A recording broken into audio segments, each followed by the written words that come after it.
Hello, everyone, and welcome to SCORE Fairfield County's live webinar on Small Business Marketing Playbook, How to Connect During Times of Social Distancing and Beyond.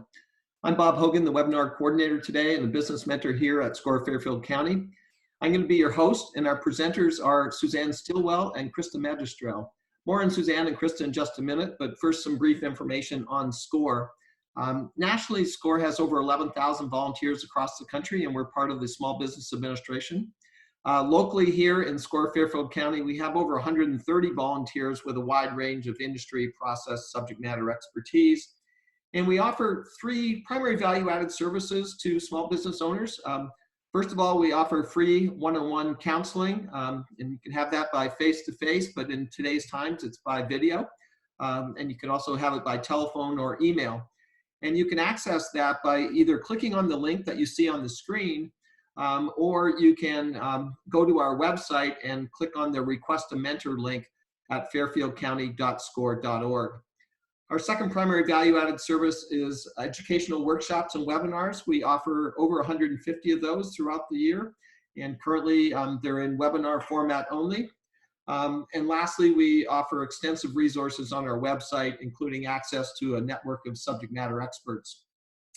Our next live webinar will be this Friday, May the 8th at noon, and that topic is Make Money with a Blog with Holly Hurd presenting.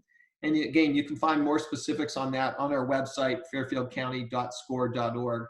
On our website, you'll also be able to find a large number of archived on-demand webinars on a wide range of business topics that may be of interest to you.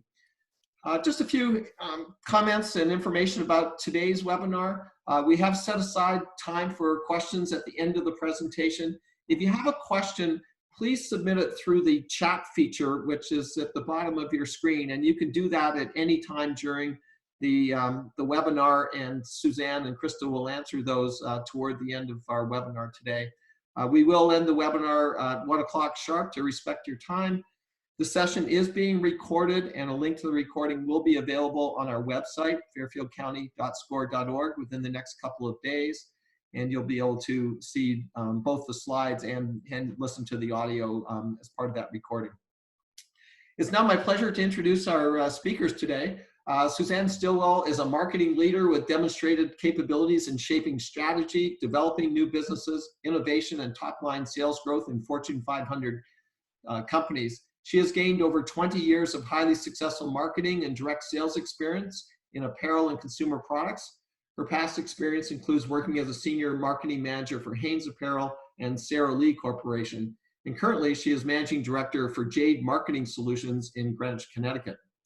Krista Maistrale is a peak-performing senior strategic marketing strategist with valued experience across digital analysis, project management, and business development. Krista collaborates with clients with a creative mindset to develop strategic marketing campaigns that strengthen company growth and drive profitability. She is currently Senior Digital Account Executive at Hearst Media. It's now my pleasure to turn it over to Suzanne and Krista. Suzanne, it's all yours. Hi, can you guys hear me okay? Yeah. Okay, great. Let's get started. Good afternoon, everyone. As I was kindly introduced, I own a marketing company called Jade Marketing Solutions in Greenwich, Connecticut. And today we're going to talk a little bit about the marketing playbook for small businesses and how to connect during times of social distancing and beyond. And I have brought in one of my partner agencies, which is Hearst Media, and Krista Maistrale, to work with me today because she's really my digital expert, and I work with her on a regular basis for all things digital, which I think is very important for this presentation. So let's get started. I introduced myself and Krista, and we're going to take you through some information about how to market now during the COVID-19 virus, and really focus on strategy over emotion, best practices and strategies for the 3 phases of COVID-19, which are shutdown, recovery, and surge. And then we're going to talk a bit about improving your online presence, content marketing during a crisis, and how to enhance your brand during these turbulent times.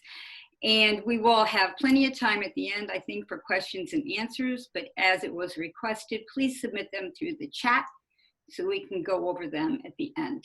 All right, let's get going. Okay. Right. So thanks all for having me here. My name is Krista Maistrale, and like Suzanne had said, I work with Hearst, Connecticut Media Group. And again, thank you for inviting me and us into your homes during this time.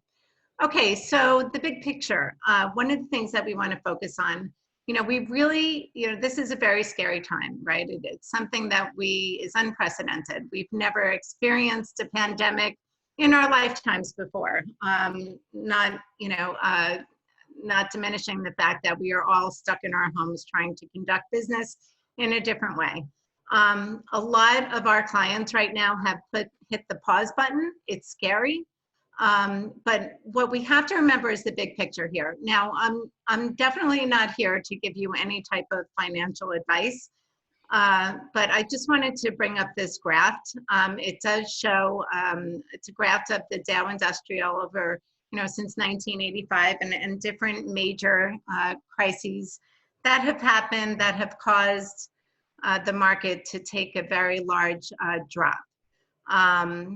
So now if you are an investor, a lot of investors would pull their money out of the stock market at this time, right? Hence the drop. Now, smart investors really look at this as an opportunity. And many people take a drop in the market as an opportunity to invest and increase their portfolio. While marketing for your business is different, it really is an opportunity to get out there in front of a new clientele while a lot of your competitors have pulled back on their marketing and advertising and visibility. And it's really a chance to refocus as to the messaging that you would like to get across moving forward. So a few of the bit of pieces of advice that actually an article in Forbes had released I would say about 3 weeks ago for small businesses. Definitely maintain a minimum to moderate level of visibility during recessionary times. You don't want to completely go dark. You definitely want to project your messaging to your current clients as to what you are doing. The fact that, even if your doors are shut, you're still here, and your plans for moving forward when your doors reopen. And again, like we discussed in the previous slide, this is an opportunity for your business to stand out. So now I would say about a quarter of my clients paused all advertising. They just shut their doors, they shut their marketing down. But I have seen about 50 to 75% of people actually increase their marketing at this time and just rebrand their message. Again, it's a really great time to get in front of people that did not know that you existed before. If you think about it, a lot of your competitors going dark, it's your opportunity to get in front of their clients and, maybe have their clients come over to you and check you out. So again, it's a really great opportunity to take advantage of this downtrend in visibility. Excellent opportunity to project to local consumers an image that your business is strong during this time. It brings trust and it builds stability within your business. And again, it's an opportunity to maximize some incentives that larger advertising companies are offering small businesses at this time.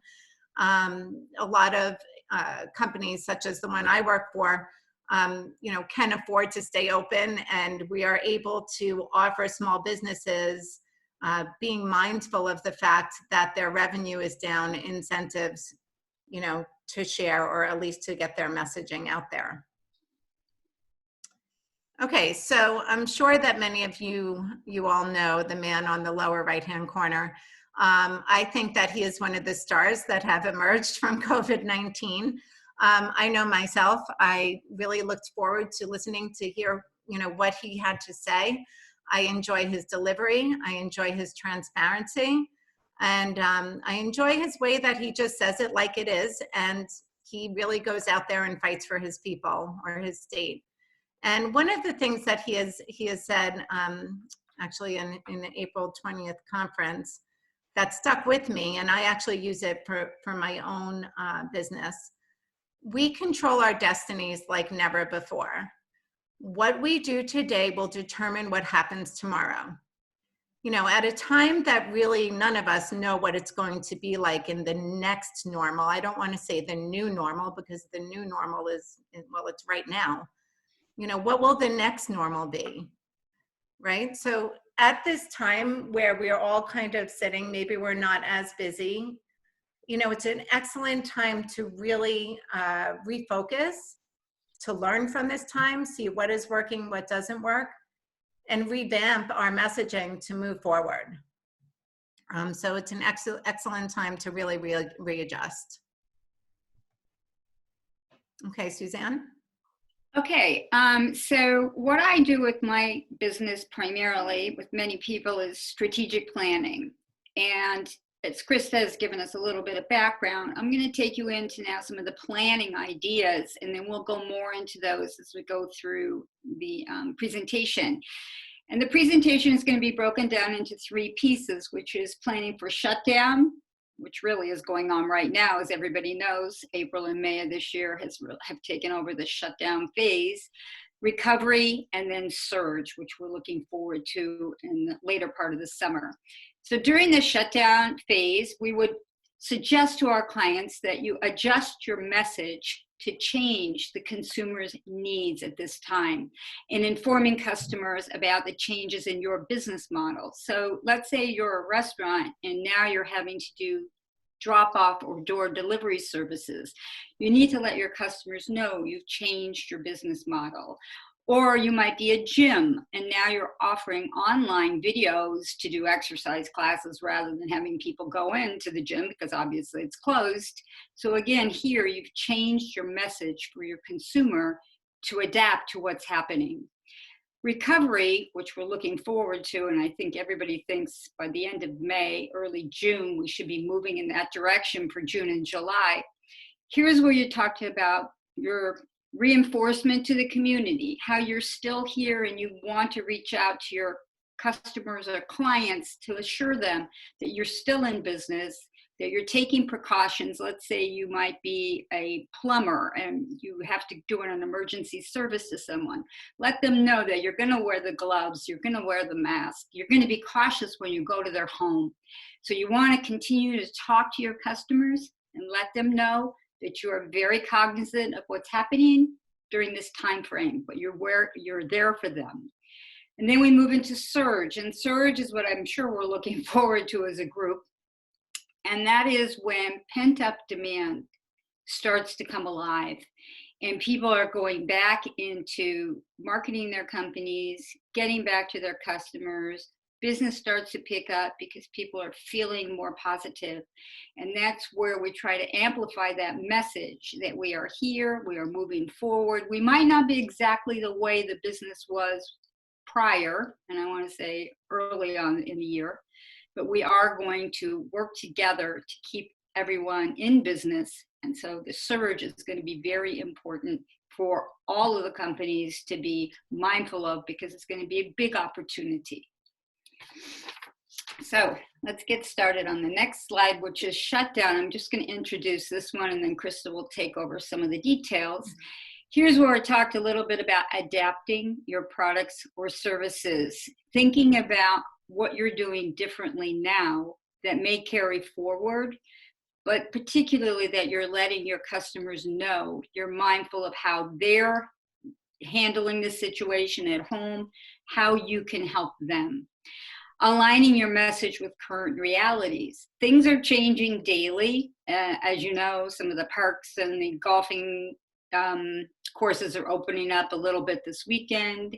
Schools just found out they're not going to be opening as they might have thought. At the end of the month, they're closing, at least in Stanford and Greenwich. They're not reopening at all. And how do we put some strategies into place to work with clients and customers during this time frame, which is difficult, and it seems to change on a regular basis. So this is what we're going to talk about in the next couple of slides. Krista? Yeah. Okay, so there's generally 4 P's of marketing. It's your product and your service that you offer, or your service that you offer. It's the place, the geographical place that you do business in. It's the price that you offer your services or your products in. And it's how you're getting your message across with your promotion. Now, if you look to the right, this is one of my clients. He actually owns a franchise of a Dunkin' Donuts. And he realized he wasn't going to have the foot traffic in the store anymore so much. His drive-through would do okay. But he was very inventive, and we worked with him to come up with a different idea of how he can increase sales during a shutdown phase. So knowing that all of these moms and dads were home and they're trying to have their business meetings and conduct their Zoom meetings, they wanted to make sure that their kids were busy, of course, after all of that homeschooling. So he came up with a great idea. It was a DIY donut decorating kit.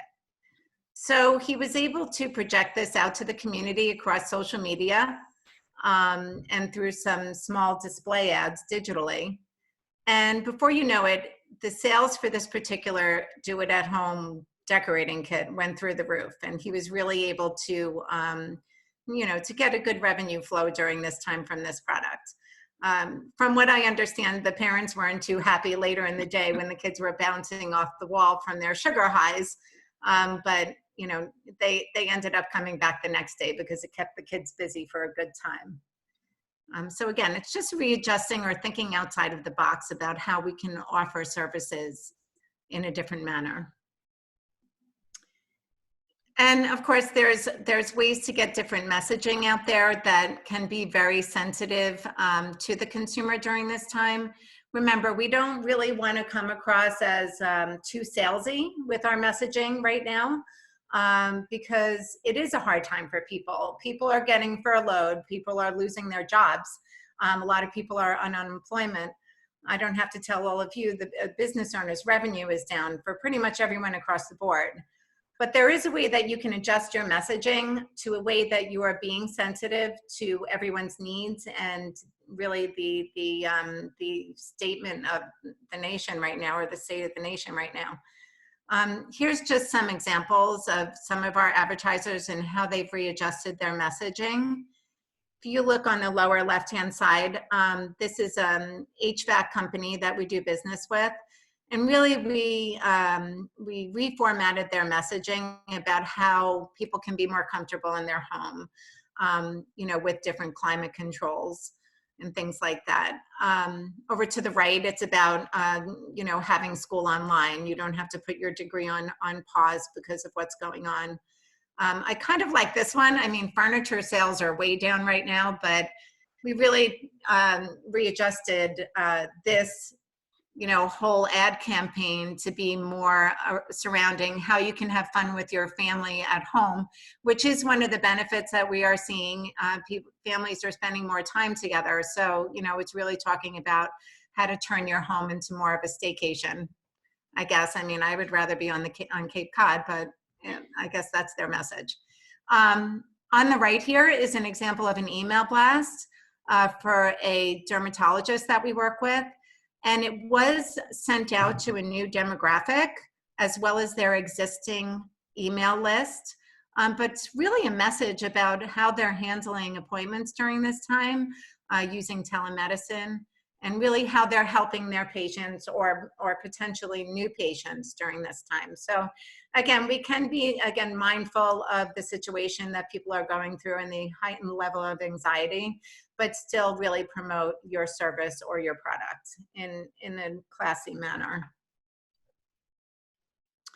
Okay, so I'm sure you can all attest to this. Media consumption is at an all-time high. Nielsen data suggests that media consumption rises nearly 60% when consumers are asked to stay home. I know in my house, we're all in front of our devices. I pretty much live in front of my laptop or I'm on my phone for business. My 20-year-old who is now home from UConn doing online classes, just communicates with her friends now through her cell phone, even more so than before. Hearst, owning all of the newspaper websites within Connecticut and Connecticut Magazine, we have actually seen a 50% increase in our news website visits. This is huge. Our newspaper and magazine websites are now getting over 4.6 million hits per month. TV viewing, especially stream TV, is up 50%. I know in this household, I have watched everything on Netflix, including my favorite, that Tiger series or whatever it is, that hot one out there. And internet usage is up 40%. What this tells to our clients is that now internet, being on the computer and stream TV, getting your messaging across these screens, while it was important 6 months ago, has skyrocketed with how important it is now.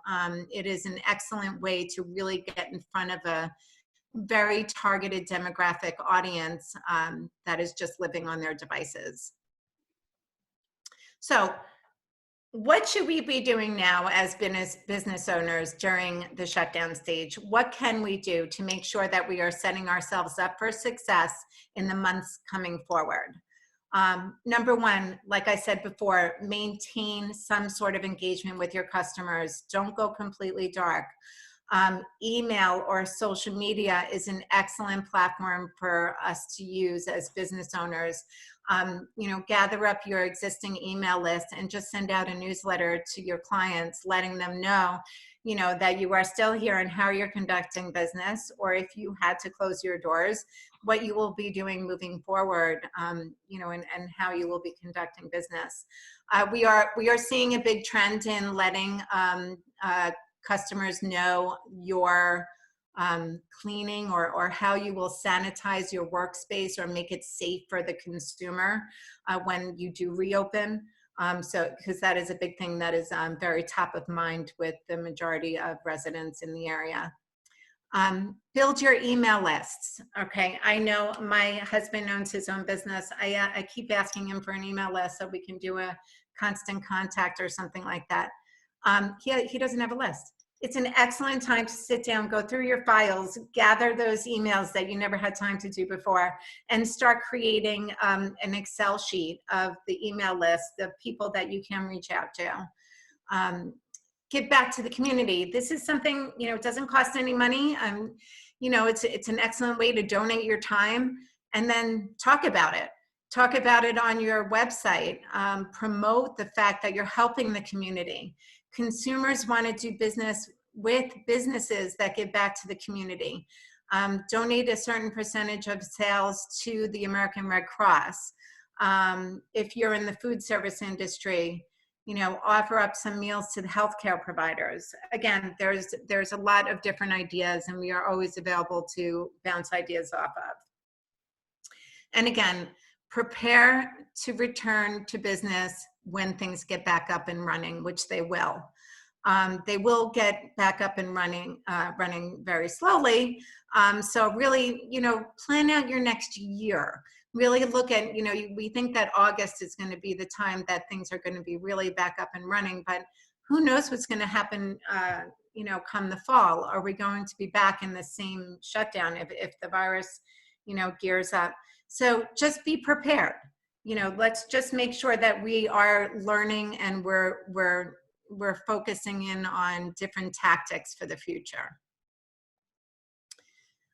So your website, excellent time to take a look at your website. I cannot tell you how many businesses that I meet that they really haven't paid attention to their website, or they haven't looked at it since they created it 10 years ago. If you did create it 10 years ago, chances are that your website is not responsively designed, which means it looks great on any device that a potential user or a potential customer can bring it up on.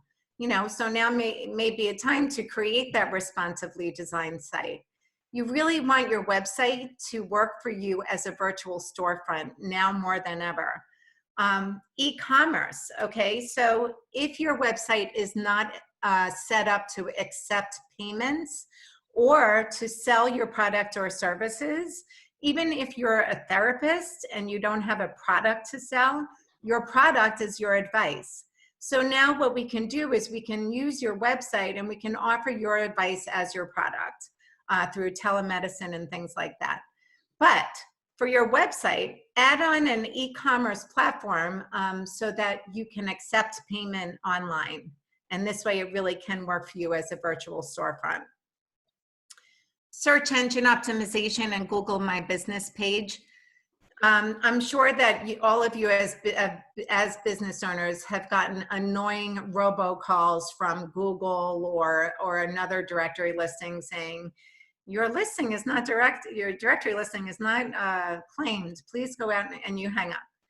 Well, now is an excellent time to go out and really take a deeper dive into those directory listings and make sure that your business's name, the business's address and phone number are consistent across all of those directory listings. While it seems like a little thing, it is extremely important to do this to prove to Google and Bing that you are trustworthy and that you are actually relevant to keywords that are being searched for Google to show you on the first page, okay? Search engine optimization is just a series of different strategies to get Google to trust you guys. Once they trust you and once a lot of traffic starts going to your website, they're going to start showing you on the first page in the non-paid section. Once you start appearing there, the business just comes in. Over 87% of new business comes from the first page of Google. It is a high rent district for your website to live on. So it is extremely important. I cannot stress that enough. A good website and a good SEO program is really the foundation of your internet marketing presence. Reviews and directories. Okay, reviews are always, they're wonderful if they're good reviews, but if there's bad reviews, and don't worry, everybody gets them, they're very upsetting. However, it is really, really important for you as a business owner to go out and respond to every single review out there, whether it's positive or negative. If it's positive, people just want to hear thank you.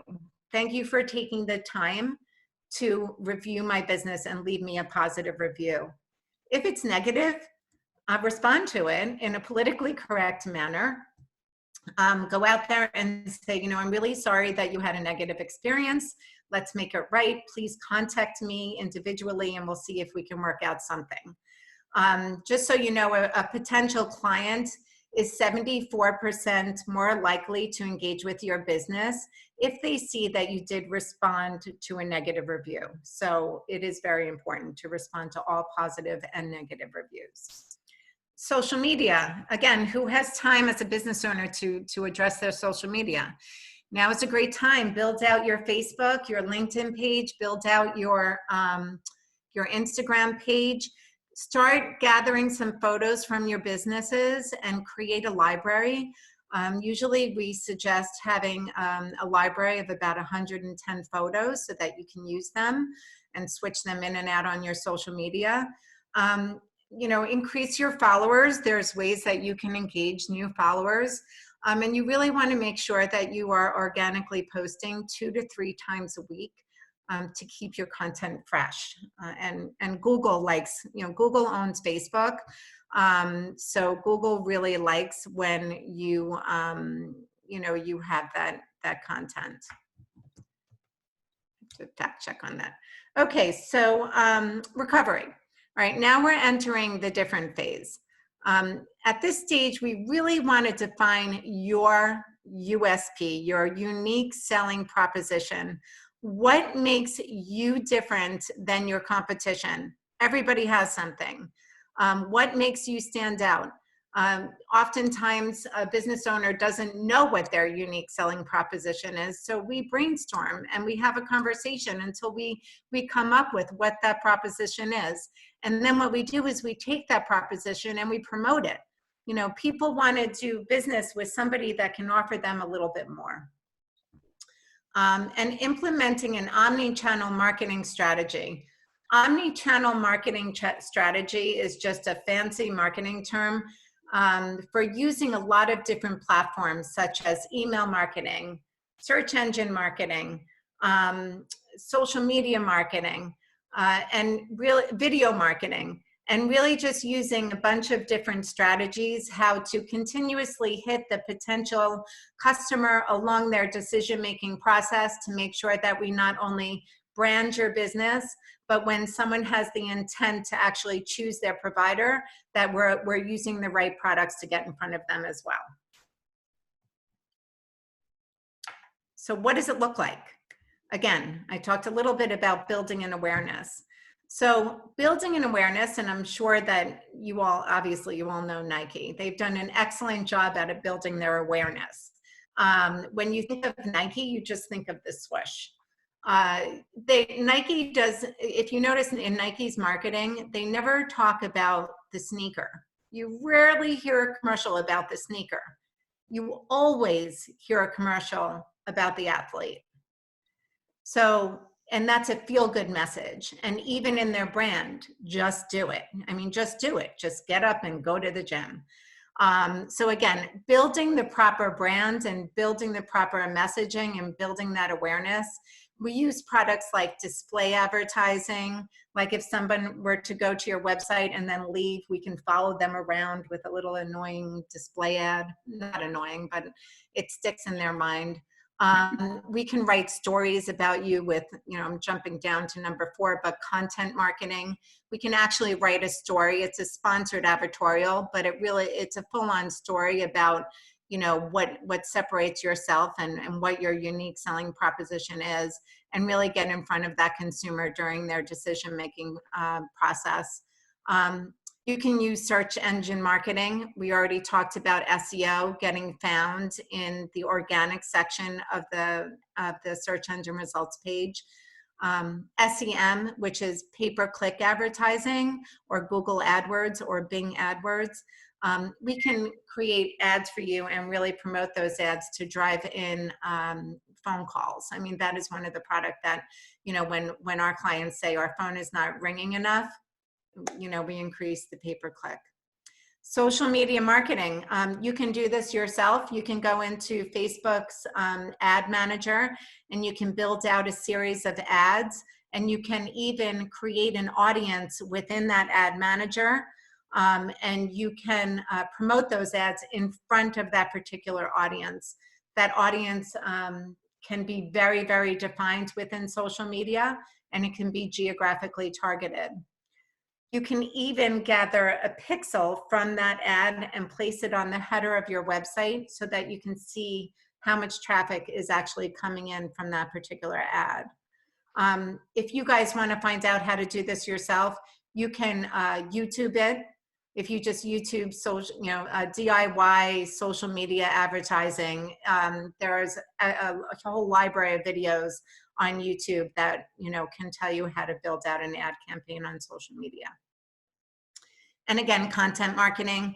Those are sponsored stories. That's something that's a little more difficult to do for yourself, but I'm sure that you have seen sponsored stories on msnbc.com or in whatever news paper website that you may be reading. It's hard to tell that they're sponsored. They look very editorial. Okay, so Suzanne, now it's over to you. All right, now we're going to talk about surge. And this is the last of the topics for this presentation. And this is really when we're talking about the hopefully August timeframe, and when our businesses are starting to reopen and get back to normal.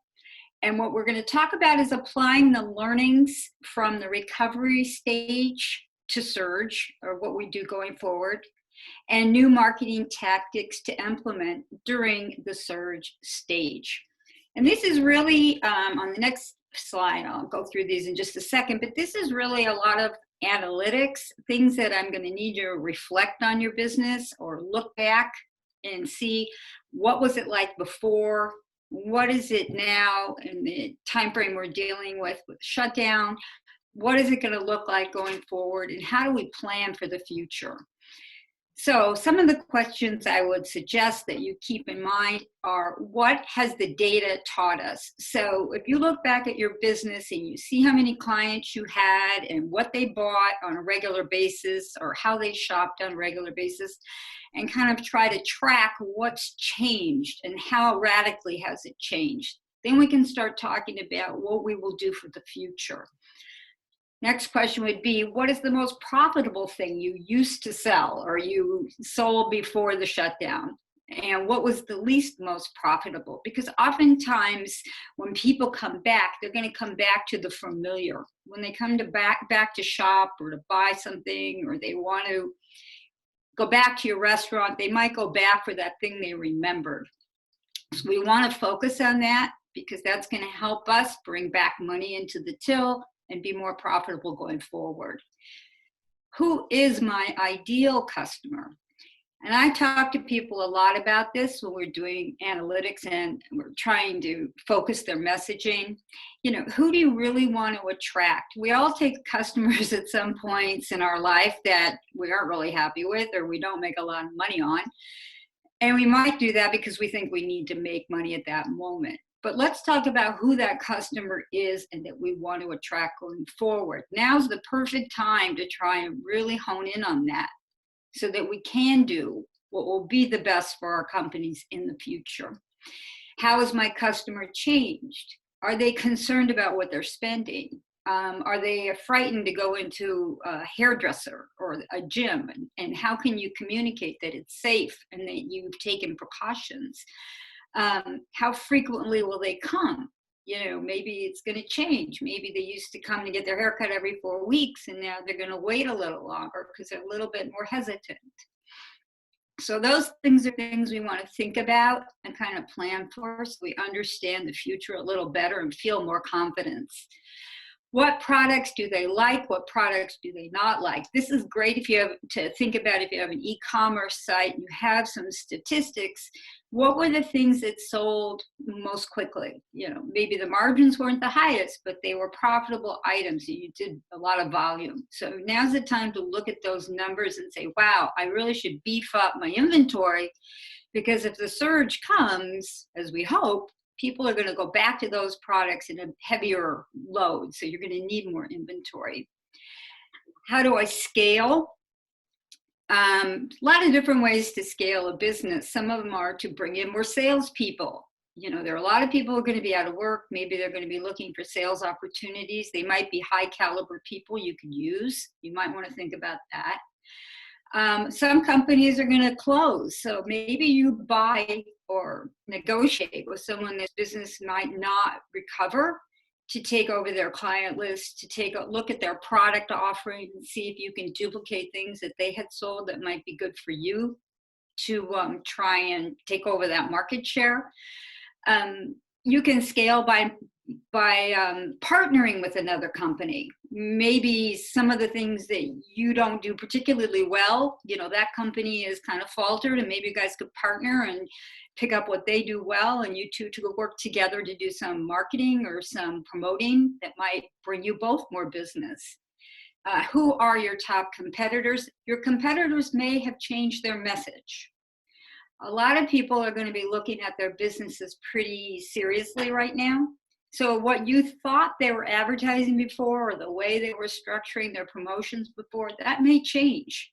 So you want to take another look at that and keep your eye on the ball, because there's going to be a lot of people moving around. Things are different now. So take a look at their promotions, take a look at their websites, take a look at what they're offering, maybe promoting on Facebook or doing social media ads that they hadn't been doing before. Keep your eyes open. And what are my competitive strengths and weaknesses? And this is always kind of hard to look in the mirror, but you really want to look at your business now, almost maybe have your accountant help you to look at it from an outside perspective, because we always kind of return to the familiar, but right now the familiar is changing. So we want to think about our business differently, use professional guidance if you need to, and, you know, plan for the future the best we can. And I think that's everything. And so right now, we want to offer the opportunity for you guys to reach back out. If there's anything we could help you with, we'd be happy to share information. Krista's offered to do a free digital analysis of your overall internet presence. So you can reach back to her and she'd be happy to talk to you about that as well. And anything else we can do for you guys, we'd be happy to do it. I guess we're opening for questions and answers. Is that right? Yes, thanks, Suzanne and Krista. Great presentation, and we do have time for lots of questions here, and we have a number coming in. But just as a reminder, if you would like to submit a question, you can just hover over the bottom of your screen and click on the chat box and type your question in there, and we will get to it as soon as we can. The first question, Suzanne and Krista, is do you have any suggestions on the best thing to do during phase one as a service company? This individual is in video production, so. Okay, Krista, I'll give my 2 cents. If you can add on, that'd be super. Service companies right now, I know a lot of service companies that are what we would call non-essential businesses. I'm not sure if the video company is essential or not essential, can take this opportunity to message their clients and talk about, as I had said, what we will be doing going forward, that you understand that at this stage of the game, you might not be doing business as you had usually or previously done. Krista offered an interesting idea, which was to add that e-commerce site so that you could sell gift cards, or you could sell time to do, let's say they missed their graduation event because the schools aren't having a graduation. Maybe you do a memory video of the time frame around graduation with the graduate and the family. So to kind of commemorate that they did graduate and not to forget it and have something to look back on as a video company, I think that might be something that would be positive for everybody. It could be used for anniversaries, could be used for birthdays, weddings, I don't know how they're going to handle that. But the other thing is to do emails and email and talk about the different kinds of things that you do so that you keep top of mind with your client base and that they remember you as they move forward, because people are going to want to go back out. People are want to have events and remember happiness and holidays. So I think they'll be coming back to you and you want to be the one that they remember. Krista? Right. So for a service company, what we are seeing a lot, like as far as video production, we're seeing a lot of service companies using video, which is interesting enough, on their social media. It shows that a potential client is actually 85% more likely to do business with the company when they engage in a video or to contact or convert. Just because, we don't like to read a lot. So if you get to a site, let's say, and you have a lot of content on there, people, won't read it all, but they will watch a video. We are also seeing a lot of businesses create a library of short 30-second videos, and they are using them as YouTube pre-roll. Again, this is something that you can Google and figure out how to do yourself as a business owner if you are in charge of your own marketing. And what a pre-roll is, and I'm sure you've all seen it, is it is a short video ad that runs before a video that a person watches. And you see a little box on the lower right-hand corner that says skip ad. So you can run a series of these short little snippet videos for a business to get your messaging out there on related videos. And then if the person does hit skip ad, you don't pay for it. It works like a pay-per-click or a pay-per-lead or pay-per-watch type of model. And if they hit skip ad, the good news is that the video did run for about 15 seconds, which is free branding. So we can get very inventive as far as, what we can do for service industries and how we can incorporate out of the box messaging for even I have a plumber right now that we're using it a lot in. So all kinds of stuff. It's all just brainstorming. Okay, that's great. Some good ideas there. Here's another question that's related to stage 3. How do you prepare for both a stage 3 surge along with a possible second larger wave of the pandemic that might come in the fall? That's a really good question. And honestly, at this stage, we're hoping that the stage 3 surge does come around end of summer, as everyone has indicated that that's the hope and prayer, I would say at this point. If it was a larger pandemic that continues, is that the question I'm getting? In that instance, I would say we have to just keep communicating with our clients and our customers, understanding what they're going through, because everybody will be going through it together. I don't know. Other than that, I mean, at this point, I think we're all in it, hoping to see some sort of recovery. Krista, do you have any other suggestions? Yeah, I think that, if this does rear its ugly head, which I hate to, I'm usually not a negative person, but I really think it might. I'm a little nervous about that. I think that it is really important that we use this time very valuably and we learn how to conduct our business from our kitchen tables. And that's why, we have to be prepared to go back to the shutdown stage and profit. The good news about Americans is that we're not a lazy group, right? We figure things out. We are going to be able to conduct business, whether it's from our kitchen table or whether we are back out at conferences and networking events. I do feel confident and very optimistic about that fact. And eventually, I think the next year it might be, I'm not an authority on it by any means, but I think the next year we're going to have to learn how to do both. Yeah. Yeah, certainly a difficult dilemma, but I think your message is right on. We have to be prepared for either scenario.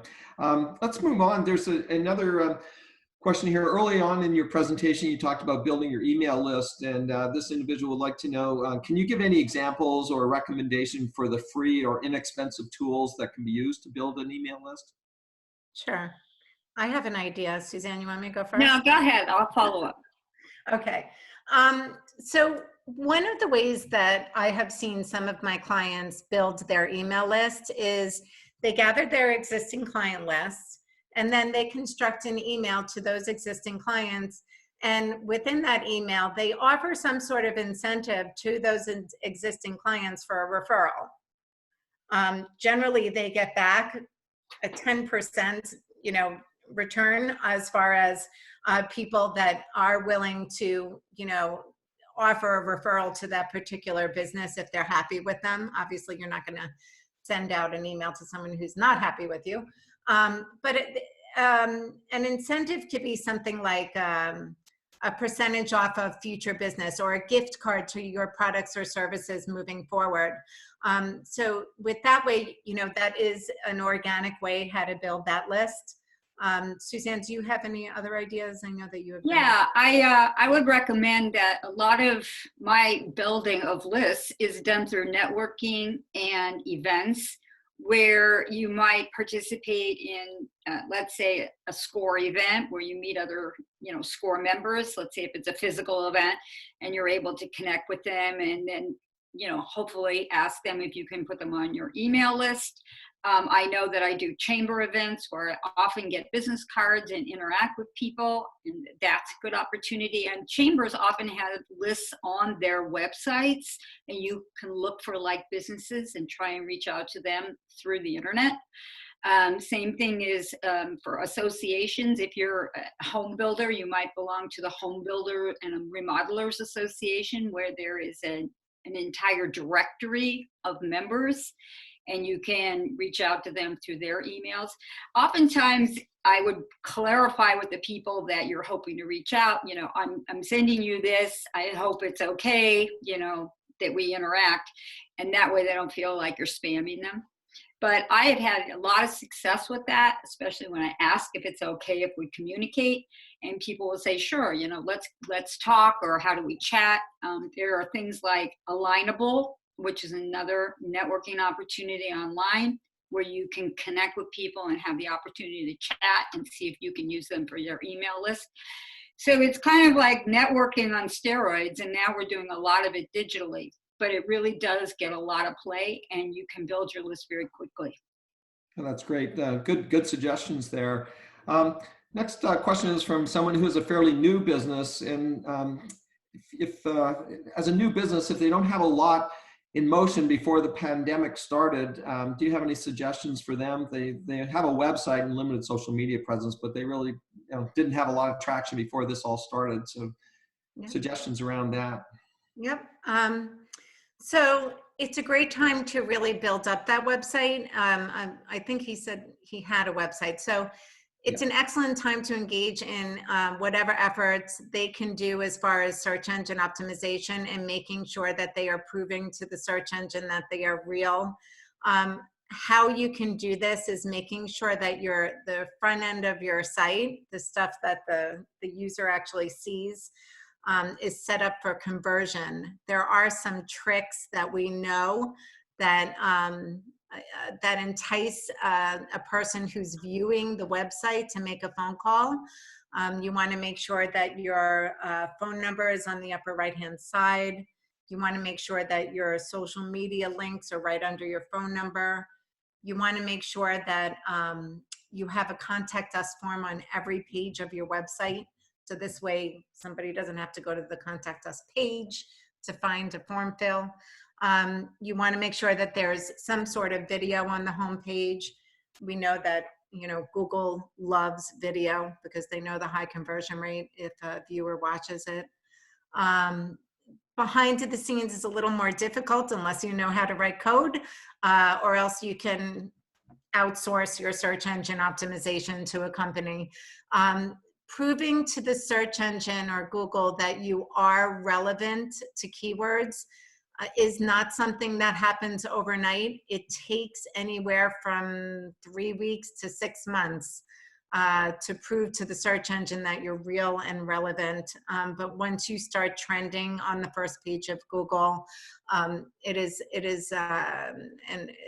a strategy that continues to return for many years, to return on that initial investment. So I think it's a great time to really work on your, you know, the foundation of your internet marketing presence. Yeah, I agree with you 100%.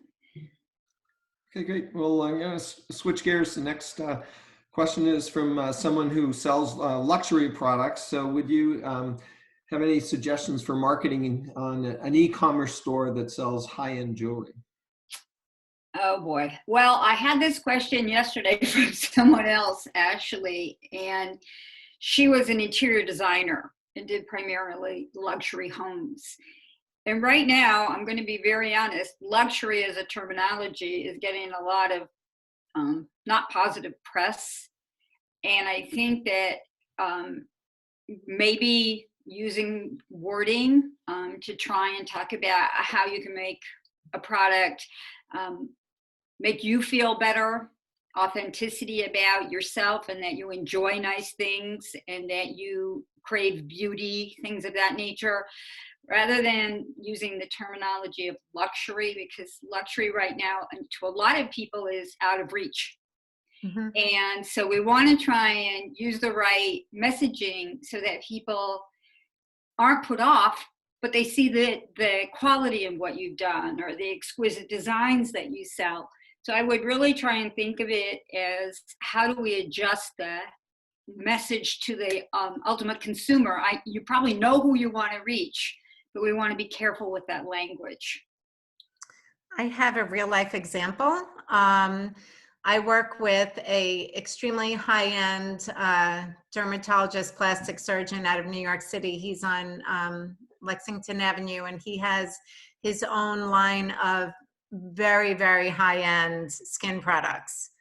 I mean, a small little vial of this thing probably would break my bank account. Anyway, so we were just about to launch this entire brand campaign for this line of beauty products, and we put it all on hold, and we actually just created messaging around how our stay-at-home spring, right? Because that's really what it is. People want to emerge and they want to feel good about themselves. So just, you know, like what Suzanne was saying, it's not so much about the luxury of the product anymore, or, you know, how expensive it is. It's more about, you know, the fact that it can help that person feel the best that they can be. Because there's a lot of insecurity right now, and there's a lot of, you know, I mean, I just don't know, the unknown, right? It makes everybody a little nervous. So feeling good about yourself. I mean, even today for this webinar, I put on a necklace. I haven't worn a necklace in probably 6 weeks. So I thought it's nice, you know, so I mean, it's something that we can use to really, you know, make somebody feel good about themselves, more so than, oh, this is so beautiful and expensive.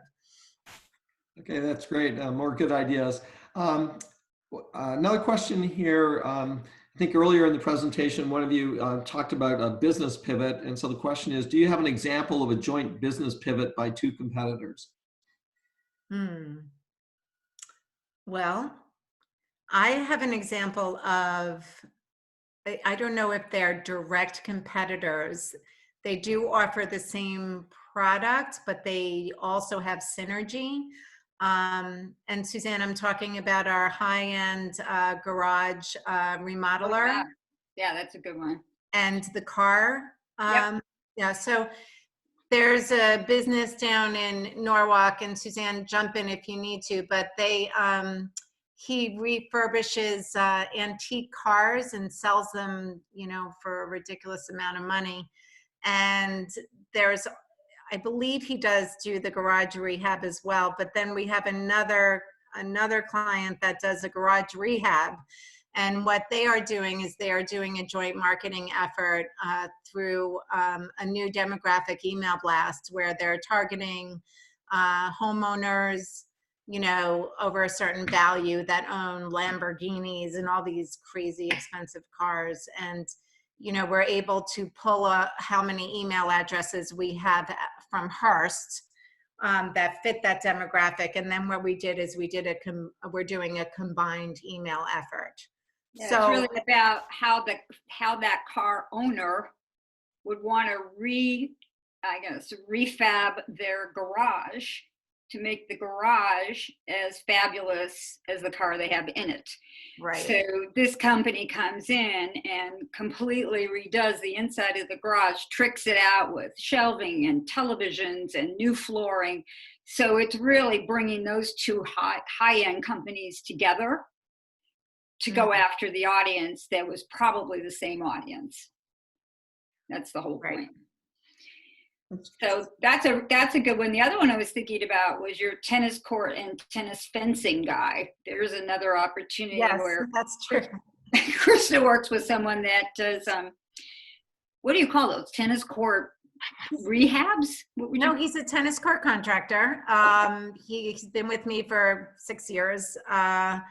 And he builds tennis courts, and he resurfaces tennis courts, and he does all the fencing and everything like that. Well, he had a competitor, okay, there we go, who does fencing, mostly for the state and schools and big chain link fencing and stuff.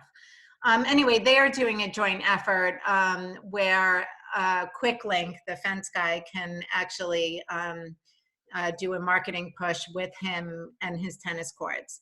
You know, and I hate to say it, but Suzanne, you and I mean, we're both in marketing. We work for different companies, but, you know, I mean, our synergy is great. And I always think that competitors, I don't like small-mindedness. I like to think of the bigger picture again, about how our competitors can really be our biggest source of referrals. And you can all work together. There's enough fish in the sea to really go out there and do a joint effort. Just feel like it works well that way. So yeah, I think it's just thinking outside the box. Great. That's great. Unfortunately, that's all the time we have for questions today. Just a reminder that the webinar has been recorded and the materials will be up on our website, fairfieldcounty.score, under on-demand webinars within the next day or two. And our next live webinar is on Friday noon, and the topic is Make Money with a Blog, with Holly Hurd presenting. And again, if you could advance the slide, please, Krista. If you'd like free individual counseling, you can click on the link that's on the slide, or you can go to our website and click on the Request a Mentor link. So on behalf of SCORE, I'd like to thank you all for attending our live webinar today, and a special big thank you to Suzanne and Krista for an excellent presentation. And stay well, everyone, and have a great day. Thank you.